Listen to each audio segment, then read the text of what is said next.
Mtazamaji wa PMTV Tanzania, wakati tukiendelea kuangazia habari za kimataifa, bado tunamgusa Trump kwa mambo mengi ambayo anayafanya.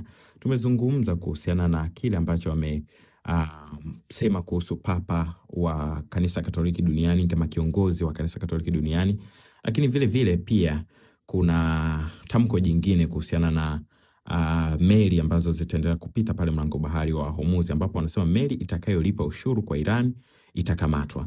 Sasa Rais wa Marekani Donald Trump ametangaza kuwa jeshi la wanamaji la Marekani litaanza mara moja kuzingira mlango bahari wa Hormuz na kuamuru kukamatwa kwa nguvu meli yoyote ya kimataifa iliyolipa ushuru kwa Iran. Hatua hiyo imekuja baada ya mazungumzo kati ya Iran na Marekani yaliyofanyika Pakistan kushindwa kufikia makubaliano ya kumaliza vita ya wiki 6 Mashariki ya Kati.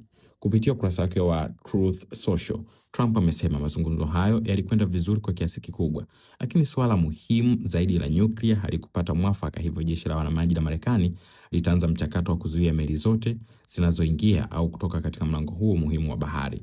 Trump pia amedai kuwa kuna mataifa mengine yatakayoshiriki katika operesheni hiyo, ingawa hakuyataja kwa majina. Aidha, ameshutumu Iran kwa kile alichokiita unyanyasaji wa dunia, akidai kuwa taifa hilo limeweka mabomu ya baharini katika eneo hilo na kutoza ushuru meli zinazopita. Hata hivyo, Trump ameonya kuwa shambulio lolote kutoka Iran dhidi ya Marekani au meli zisizo na hatia litajibiwa kwa nguvu, akisisitiza kuwa Irani inaifahamu vizuri namna ya kumaliza hali hiyo ambayo tayari imeleta madhara makubwa kwa taifa hilo. Nini maoni yako? Shiriki nasi kwenye comment hapo.